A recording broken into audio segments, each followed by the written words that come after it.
you're going. Yep. Okay. All right, hello everybody. Welcome to TriForce's tips and tricks for 24.2. The next open workout has been released, the second of this year, and boy, it is going to be another long, sweaty workout. So I'm excited to do it.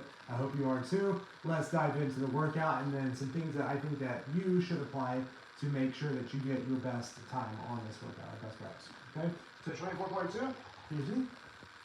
I have a camera woman now. Megan's behind the camera, so now you can actually see things and you're not backwards. All right, 24.2 is an AMRAP of 20 minutes. So you're working as long as you can for 20 minutes.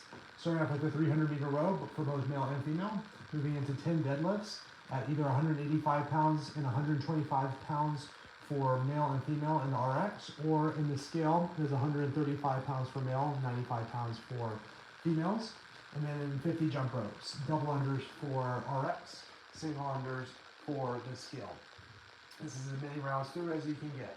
Okay, if you guys are able to catch the live announcement, we had two of the most fit males from last year, Justin Medeiros, who won the CrossFit Games 2 years in a row recently, and then Colton Mertens, who just won 24.1. So, I mean, these are incredible athletes, and they achieved just over 10 rounds each. So, maybe you're on pace with them, but in just thinking through how this is going to feel, judge yourself off of that. I think 5 to 8 rounds is going to be a pretty good average score for most people. Okay, so thinking about these 3 movements, let's talk about the movements themselves, some tips and tricks that you can use for those movements, and then we'll talk about things like transitions, and then we'll talk about the kind of overall pacing strategy based off of whether you're advanced, intermediate, or beginner. Okay? 2 minutes already. Wow. Okay, we're gonna get quick. So, rowing.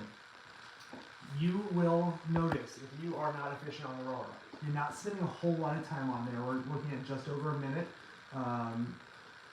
For males, you know, maybe a minute 30 for females, something like that.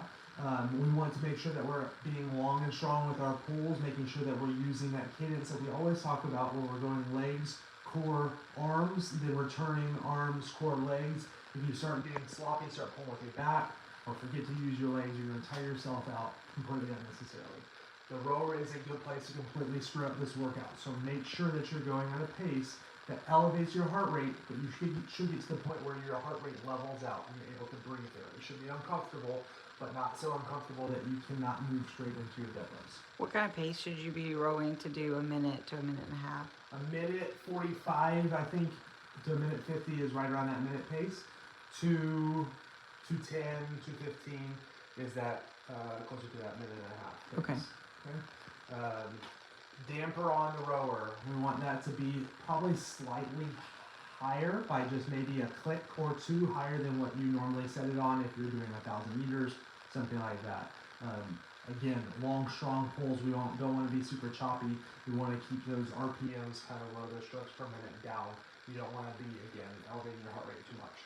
Thinking through this workout, we're not having to pull anything other than our deadlift, which is right here. So you want to make sure that you're getting nice strong pulls. Also, we're not using our quads and much on anything. So if we can get a big quad squeeze on that row, that's going to be really helpful too. Okay. Mind your grip on the rower. Don't squeeze the heck out of it. Deadlifts, we've only got 10. You have to make sure that you're standing up all the way, okay? And you can't bounce it off the ground. I've seen coaches bounce plates off the ground. That's not going to work, okay?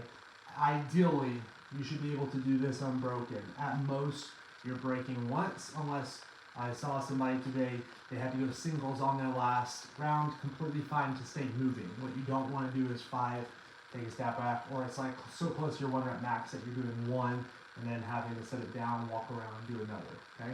Grip it and rip it, stay nice and tight, good form, make those pretty quick, okay? Moving on to the jump rope. This is where you will know if you've gone too fast on your rower. It is only 50 at a time. We're moving through this workout pretty quickly, and so if you're tripping a lot, more than you normally would in the middle of a workout, you're finding that you're getting frustrated, you're having to do, you're drooling on yourself. Don't do that, all right? We've probably gone a little bit too fast there. We need to slow things down. Remember that your cadence on your jump rope does not have to be the same for the entire workout. You can start off a little bit faster, and as you get tired, just slow your jump rope, slow your jump, bring your heart rate back down a little bit. You can waste a lot of time, lose like 30 seconds to a minute each round if you keep tripping unnecessarily. So make sure that you're ready to go and go on that. Is it better to go until you miss or to have planned breaks on the jump rope if you need it? We're going to get into that.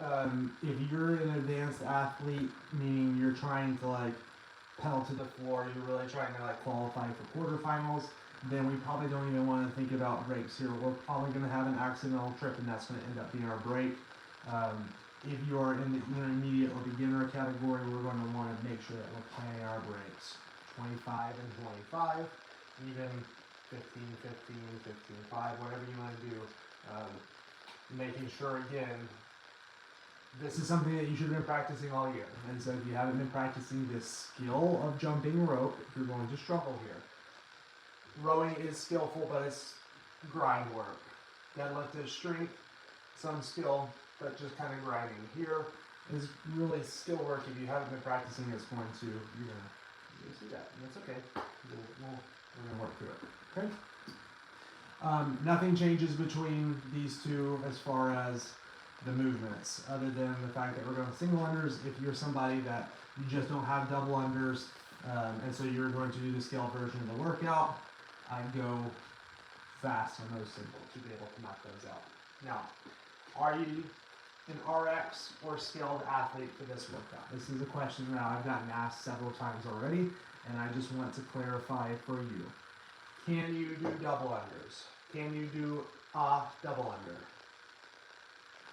Can you deadlift the weight safely when you're an RX athlete? If you answer yes to both of those. Now, is the workout going to be terrible, and you're probably not going to feel like you did an amazing thing, and like you can get really frustrated if you don't have a bunch of double unders here. That's okay. My suggestion is to at least do this workout once RX and really just grind through your double unders, even if they're one at a time, and you get through 2 or 3 rounds of this workout. Be proud of yourself because you did a lot of double unders. You got 100 double unders and you got 2 rounds, which is really, really good. Okay. It's not going to feel the same. You do this workout, you can sit there and you can crank, you can go, your heart rate's going to be really high, you're going to high five, super sweaty, all that stuff. This is a different beast. Be proud of this. And be proud if you scale too. No problem. But just know that if I am somebody that can deadlift the weight and do the double unders, at least one, I'm going to do them. You guys probably do it for playing with the balls. Okay? The advanced athlete. Unbroken through everything. We're moving at a good pace. We are not pushing the rower so fast that we lose pace on the other things, but we're going to be uncomfortable and we are going to have fast transitions. An easy place to mess up on this workout is to take my time walking from thing to thing. It should be straight off the rower, straight onto the deadlift, straight from the deadlift, straight into the jump rope. Another thing about the rower that I didn't mention, have your foot straps pretty loose so that way you're sliding in, sliding out. You should not touch your foot straps. It should literally be in and out, okay? If you are an intermediate athlete, like Megan said, I'm going to plan my breaks. I'm going to slow down my row just a little bit. I'm probably going to plan on going 5s and 5s on my deadlift so that way I don't blow out my back and my grip. And on the jump rope, I'm probably going to start off with 25, catch my breath, 25. This is a 20-minute workout. However, it is not big sets of anything. So if we have a workout where we're having to do 300 double unders, I'm going in a row. I'm going to think about, okay, I probably need a longer break so that way I can get to it. You have lots of opportunities to move on to the next thing, move on to the next thing. So shorter rest breaks on all this. Make sure, and again, especially if you're an intermediate athlete and this is a heavy deadlift for you, make sure that you're bracing. Do not blow your back out into round 4, 5, 6 when you get fatigued. Okay? If you are a beginner, you're new to CrossFit, or you haven't quite developed the skills or the strength to do these things, come in, have fun. Put it out, all out on the table. Work really hard for 20 minutes. Ease into the row. Do the deadlifts 2, 3, 4 at a time, and get through your jump ropes and be really proud of yourself. Okay, get a good workout. find where you're at right now, and then next year in 25.1, when this workout pops back up again, maybe, who knows, you'll be able to test yourself and see how far you've come. If you have any other questions about this workout, how you should approach it, the movement standards, anything like that, drop a comment here. We'll get back to you. I already did 3 rounds of this workout. It's actually really fun. Just letting you know, these movements kind of align a lot better with the things that I'm good at, so I would find it fun. I find 24.1 miserable and awful, and I will never ever do it again because those movements suck and I hate them. But come in, have fun. Friday Night Lights tomorrow at Will Golf Village. If you are a TriForce member, coaches start at 5, athletes start at 6, 30-minute heats. Come in, get ready to have fun. See you guys tomorrow. Drink lots of water, eat food tomorrow, sleep well tonight, and dream about the road. See ya.